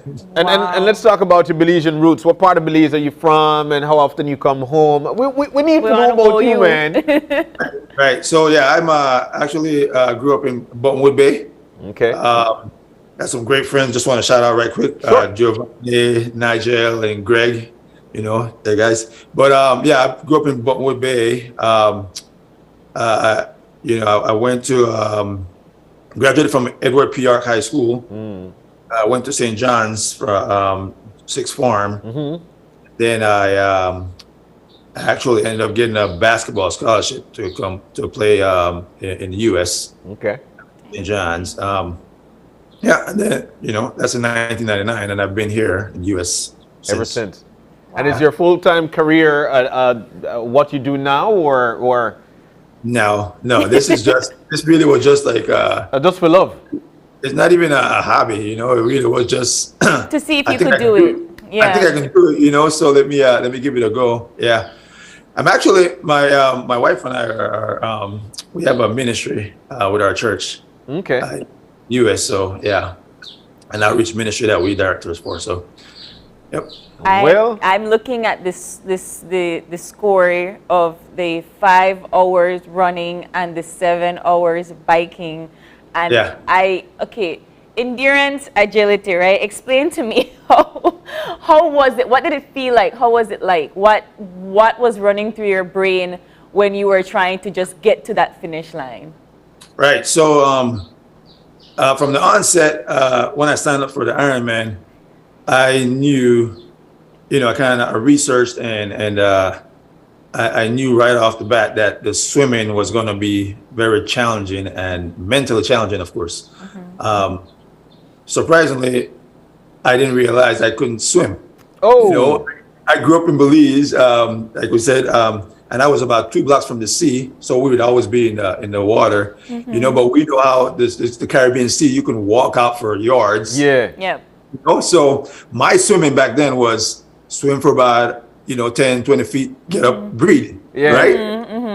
But then when I realized that the race, it was in open water and there's no standing up, so I had to learn how to actually learn how to swim properly. So that portion of it was mentally challenging for sure, and I knew that if I was able to get out of that water in the allotted time, that I would complete the race. So what was going through my head at the start of the race was, hey, I got to finish this water segment. Yeah. Getting in the water, everything that I've done since October just came right to me. And, you know, the segment that was going to be my most mentally challenging part actually ended up being my best segment of the race. Yeah. Sweet. And that's the swimming part. Yeah. That's the swimming part. Yeah. And then got on the bike. The bike was obviously the longest, the longest segment, and that's a long time to be on a saddle. Well, of course, I know. Yeah. So, and the route that we did was very, very hilly. I think it was close to a mile in elevation. Wow. So there was a lot of hills for sure. And then the run, you know, finished all that with a 26.2 mile. You know. That's pretty rough right there. Yeah. For sure. But like I said, getting out of the water, I don't know if you saw the videos that I sent you. Yeah. We see it. Yeah. Yep. But one of them, you know, I got out the water and I was elated. We saw that. You were pumped up. Right. And so I knew at that point that I was going to finish the race, you know. So I had a team that was actually not a team, but there was a guy that was taking videos. He was following me through the race, and he asked me, "Why were you so excited about getting out of the water?" And for the reason I thought it was going to be the most challenging part. Yeah. and I knew that if I finished it, I would complete the race no matter what. Nothing else was going to get in my way. So what was the timing like? So as soon as you finish from swimming, do you have to automatically get on a bike and get going, or did you get like a breathing break? What was right, that? right. So you get you take as long as you want to in between the transition. That's what it's called, transition. Mhm. Yeah. And you know, my transition was a little slower than normal, but I was just trying to catch my breath after going, you know, that far on a swim. So you get to change into your biking gear, take a breather, get something to eat, you know, and then you transition over to the bicycle. So mind you, this was most of the participants in here were, you know, just trying to finish, you know, trying to accomplish something. Yeah. There were some elite athlete that was actually going for the victory. Yeah. Not me. So I was just trying to finish. You know, I had some goals for sure. The ultimate goal was to complete it for sure. Yeah. But also had some time goal, which I fell short on. But that's okay. I completed it. Since the month of May, have you done any of these things? Have you ran? Have you swam? Have you biked? Actually have, you know, so it was on a Sunday. The race was on a Sunday. Monday I was hurting like crazy. I could imagine. Do anything. Tuesday I was just sore. Yeah. You know, you want to do a recovery Right. workout of some sort within like a week or so. The Saturday after, I went on a 65-mile bike ride. You know, that was just like yeah, it's not too bad. 65 miles wouldn't be too bad. Yeah. it wasn't too bad after 112 miles. You know. Yeah, of course not. Yeah, Of course so- not. But I have kept myself going still for sure. Right. What Yeah. time did you have to begin this challenge? Okay, so initially I'm gonna start from the beginning. I woke up at 2:00 in the morning, and then we had to get to the spot, not the start, but they transitioned us to the start on a bus. Yeah. I started my section, or my start time was at like 6:55 in the morning, because they did a rolling start for all the participants. You know, faster athletes go towards the front, slower athletes towards the back, you know, as far as the swimming part goes, you know, that way we're not in the way of the elite athletes. So, but yeah, I started off at 6:55 in the morning with my swim. And you got home, what time did you get home? Yeah, and I crossed the finish line at about 11:20 or something like that. Yeah? Yeah. So it was a total of 16 hours and 8 minutes that it took me. Woo, man, you must have been a dead thing on rice and beans, I swear. Yeah, it was. Right. It really was, So things like this, you are not eating. You're keeping hydrated, I would imagine. So how do you stop for water? Are there ports? I just want to know what the terrain was like, because this is insanity. Right. So obviously you get out of the water and you prepare yourself with what you would need. You know that you have little packets that you can ride with. People carry food, but there are stations all over the course. Like on the bike course, every 15 to 20 miles, there's a station that has water, food, bananas, you know, anything that you might need. Yeah. Most people carry stuff on them in their pouch, on their bibs, which I did. And so there's enough nutrition out there for athletes that might have run out, or, you know, some people might have lost their nutrition in the ride because of the terrain, you know. Yeah. And of course, there's medic out there if anyone got hurt or any of that right there. So yeah, there's multiple stops for nutrition, and you have to obviously you have to eat. Of course.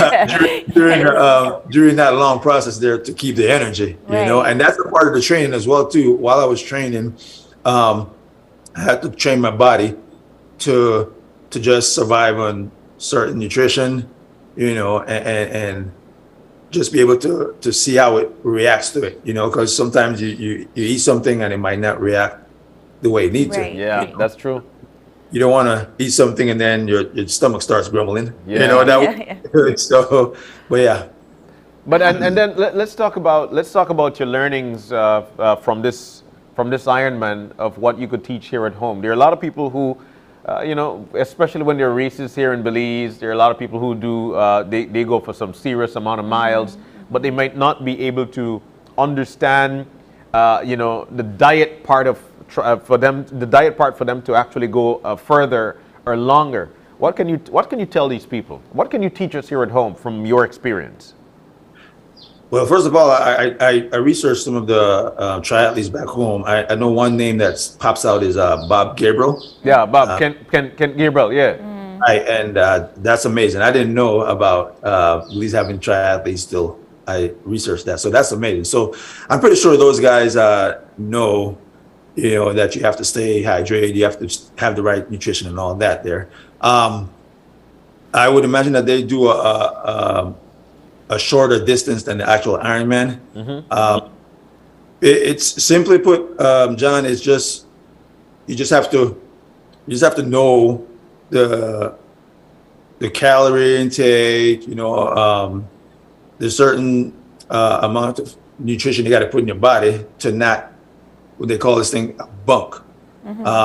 When you run out of energy, your body, the heart is willing, the heart is willing, but the flesh is weak, right? You get to that point where you're like, man, I can do this, but if you didn't eat the proper food that you need to get the energy, your body's just going to shut down and you can't go on. So it really is just a matter of while you're training for the endurance part of it, train your body to be able to eat certain food to get the energy and to sustain the energy that you need. No matter who you are as an athlete, no matter how elite you are, at the end of this race, your body is not going to have the amount of energy that it needs because you cannot keep up the energy during a race like this, but you can sustain it. Finish it. If that makes sense. Yeah, it does. It does. So when is your next visit back home to at least teach some of your learnings? Well, my family and I were planning probably next year to come back to Belize. It'll probably be next year that we come back down to visit. Do you know how many participants there were in this Ironman challenge? Well, this one it was a little smaller than last year. I think we had close to 900 participants. That's small. All right. So last year, the Tulsa, Oklahoma, we had a contract to do the Ironman for 3 years. And so last year, being the first one, it was actually an event that had professional athletes in there. And so they had about close to 2,000 athletes in there. And this one was supposed to have about 1,400, but it happened around the same time that the PGA, Professional Golf Association, had a major event in Tulsa as well. Okay. And, I think some stuff happened that some of the athletes lost their hotels and whatnot, and so they weren't able to go up. So the number was a little smaller than it was supposed to be, but 900, I guess, is still a big.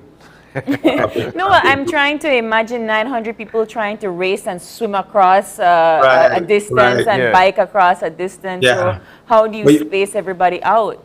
Right. So like I said, the swimming, it was a rolling start. There was someone out there, a volunteer out there with a timer saying, hey, if you think you're going to finish the swim in an hour, you're in the front. Hour and 30 minutes, you go next. Does that make sense? And so they do a rolling start. Every 10 seconds, they're letting in about 3 people. Okay. So that's how they spread out. And then at the end of the last person get out of the water, we already have the first person that got out of the water is probably about 30 miles down the road. Oh, wow. That's how it spreads out right there. So at any given moment, you're out there on the ride by yourself, because it's 112 miles and it's so spread out. You'll pass people will pass you, So we're still. I think John and I are still processing the amount of time, the miles. Swear, man. I did a Yes. 13.1 mile run.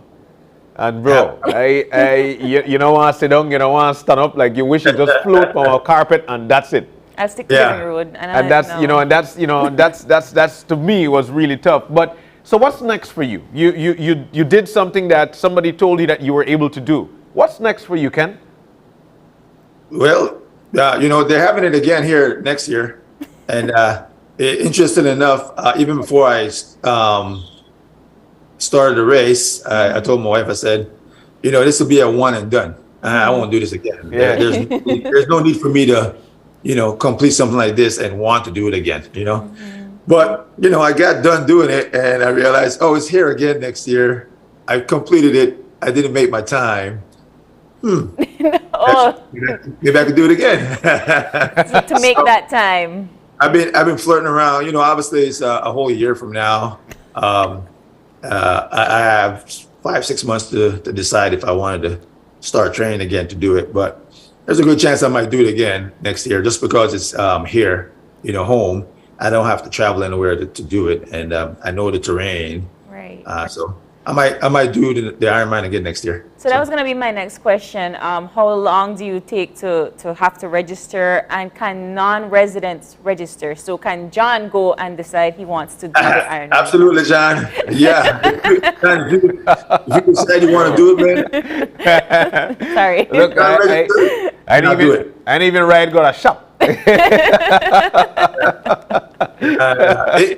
It is open to it is an international thing. So what most people don't realize is that there's an Ironman happening every weekend somewhere in the world. It's an international thing, and actually there's like multiple Ironmans happening on every weekend somewhere.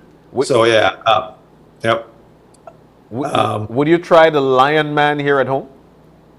That's so the Caribbean Sea, the waves that are there, I don't know if I can handle those. I saw them in a lake. There wasn't much waves in the lake, but the waves in Belize, I don't know.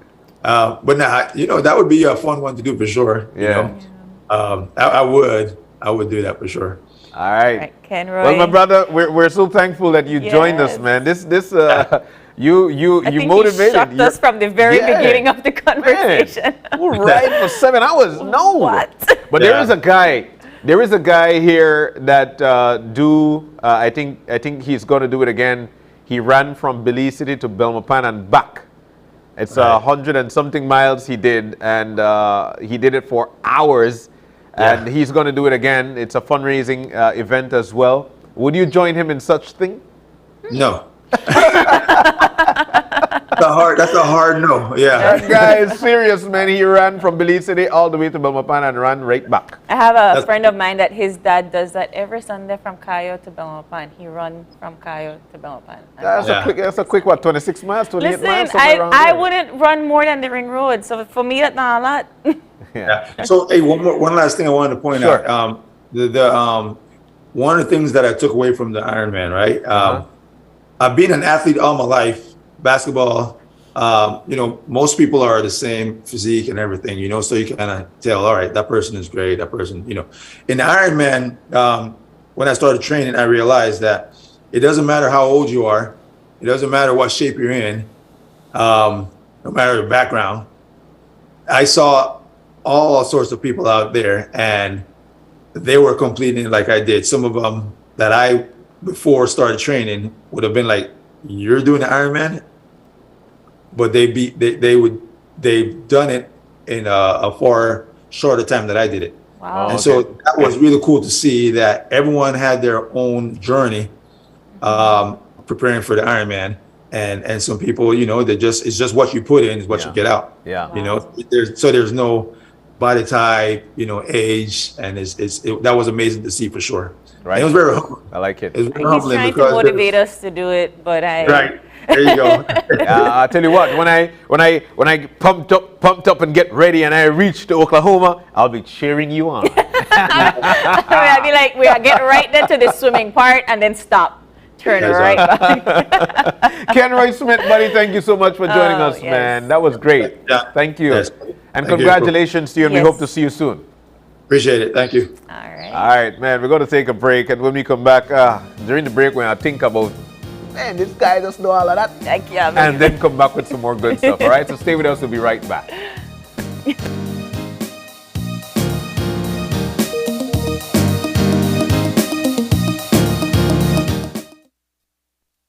Your life just got a lot less complicated with Belize Bank Contactless MasterCard Debit Card. Introducing our Standard Debit and MasterCard Platinum Debit Cards. Now you can make purchases anywhere MasterCard is accepted with one tap, pay and go. Your contactless card never has to leave your hands, especially in these times. And your card is embedded with multiple layers of security. Platinum card holders get to enjoy extra benefits like price protection, purchase protection, trip inconvenience, and luggage protection, just to name a few. Start enjoying a cashless lifestyle today with the Belize Bank. The Five Sisters Resort, located at the Gaia River Lodge, is nestled within the pristine mountain pine ridge reserve in the district of Cayo.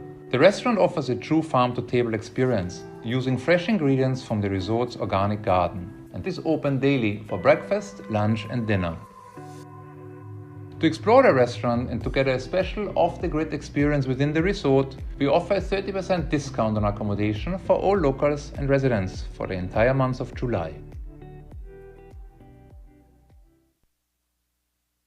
With the touch of a finger, we can easily unlock our phones and securely gain access to our data. This technology is called biometrics, and the Social Security Board is introducing fingerprint recognition to make transactions and handling of your sensitive data secure, fast, accurate, and convenient. Is your identity safe? Fingerprint recognition will keep your Social Security record secure and confidential while making your access fast and easy. It protects your identity. Is your name a common one? Fingerprint recognition uses your unique characteristics, ensuring your hard-earned benefits go directly to you, the rightful owner. Tired of all the paperwork? Fingerprinting makes this hassle-free. Your convenience and your information security is our priority. Fingerprint recognition is here. Social Security at your fingertips.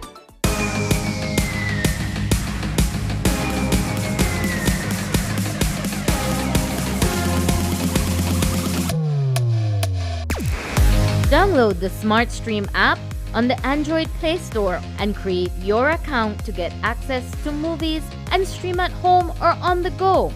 Prepaid customers can purchase regular data packages or get a discounted rate on a special SmartStream package by dialing 7737. Postpaid customers will be billed monthly. Never miss a movie again with SmartStream.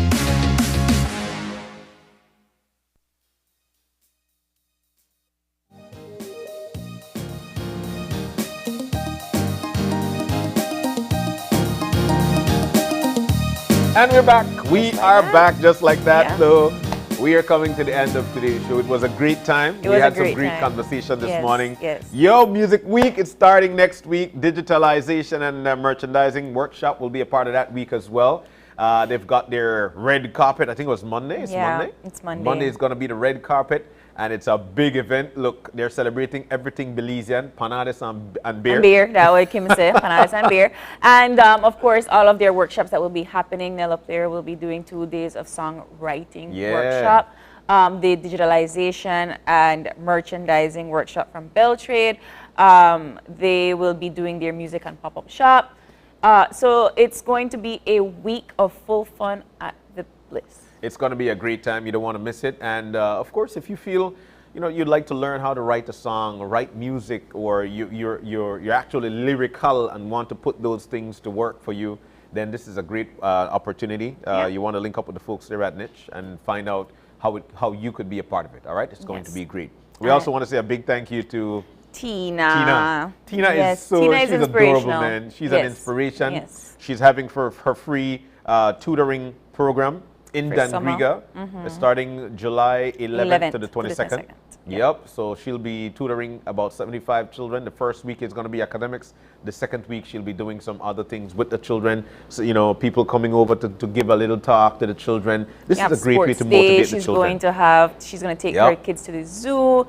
It's, you know, the fact that, yes, she's doing all of these things, but the fact that she wants it all to be free of charge so that the kids can have these experiences that, you know, they might not get somewhere else. It's truly inspiring. I don't see other people trying to take that initiative, and so to have Tina do that for 75 children is phenomenal. This is a perfect example of it takes a village to raise a child. Absolutely. You know, because then if you are able to, then you sponsor her, and she will be providing those whatever to the student. Imagine you educate a lot of people like that. Imagine you give them a push start within the summer, you know, during the summer classes, and that would be excellent. You know, she's been doing this for a year now, and I was so surprised when she said it's going to continue even when she goes back to a full week of work, like as per usual, tutoring her kids after school. Yeah. So this is a great opportunity. If you're able to, then please reach out to her. You can check her out on her Facebook, Tina Johnson's Free Tutoring. Yeah. She's got that page. She also have her Facebook page. She have a YouTube page. Yeah. So you want to link up with her and see how you could be a part of it. Indeed, it takes a village to raise a child. Right. And a big thank you to Kenroy Smith, Ironman athlete. John, we can't. I am still so shocked at the amount of work that he had to do for this challenge. Swimming, biking, and running. A total of 190 miles. Somewhere around there. Yeah, I can't. I don't understand. No. John, you want? No. I mean, he says anybody from all walks of life can do it, and you're an athlete person. No? No, April. John did. No. John did. No. Next year, when I say I'm going to be sitting on this couch here alone because John abandoned me for going to do the Ironman challenge. Mark my words. A big thank you to Kenroy Smith for joining us this morning. It was a great time, buddy. I tell you what, we wish you all the very best. He said, you know what? I did what I thought I couldn't have, and I did it in time. There's some certain goals he wanted to reach with time, didn't. But so he's planning on going on back to this challenge and try it again and try to conquer some of these timings.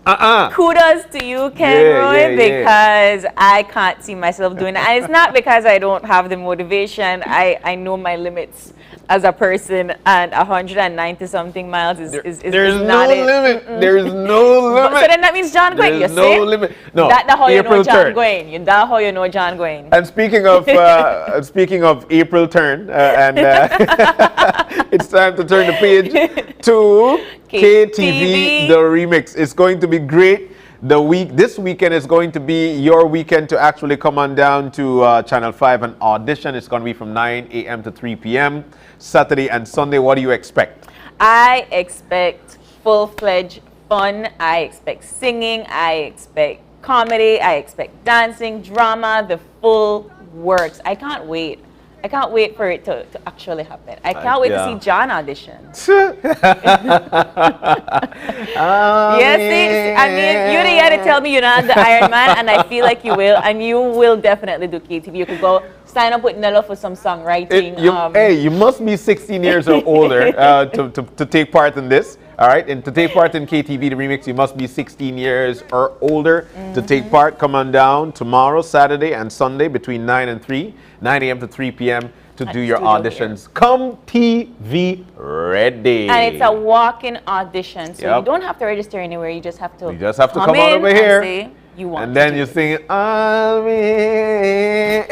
tell you, right? I tell you, John will audition. I'm saying it. I'm speaking it into existence. We need to go, but just before we do, we've got a birthday shout out, and we'd like to say a happy birthday to Terry and McKaylee August, and then my peeps from Belmont. Hi, Auntie Terry. Happy birthday to you and McKaylee from all of us here at Channel 5 and Open Your Eyes. Man. We hope you have a wonderful day with lots of love and blessings. April, I swear it was your birthday. You got it. You know my birthday. I You know swear. how I go for my birthday and all like that. But I'm looking at the names and I'm like, I know them people, and then bam, I do.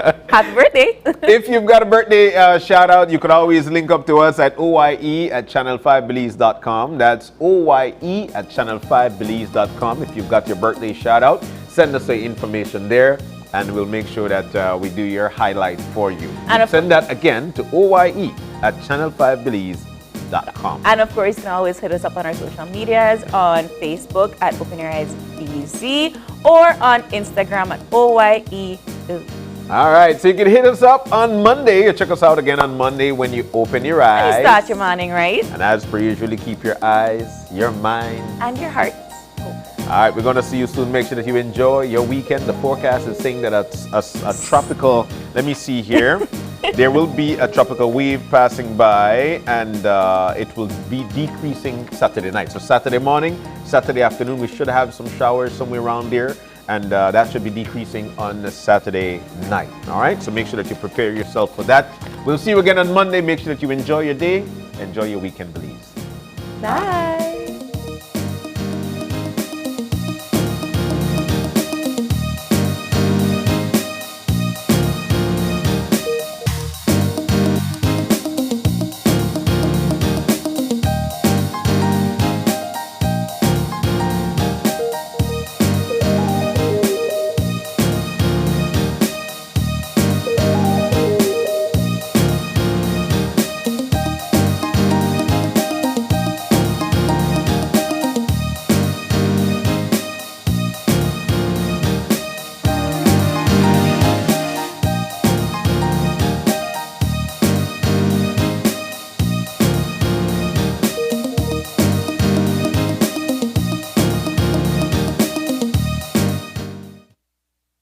Open Your Eyes was brought to you by the Belize Bank.